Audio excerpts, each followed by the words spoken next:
In this video, we'll explore CitedSpy Scaffold and show you how to create highly structured content and app outlines. First, let's cover what Scaffold is.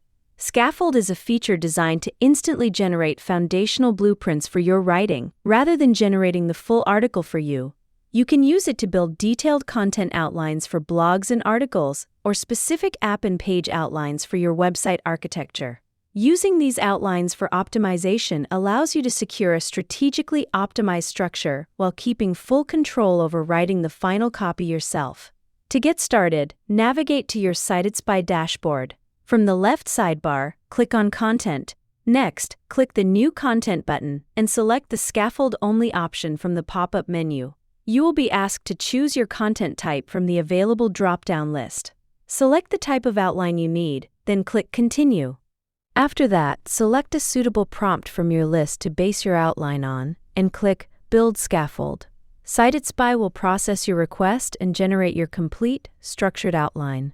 You can use this outline directly on the platform as a guide to write your content, or you can export it to your device in either Markdown or HTML format.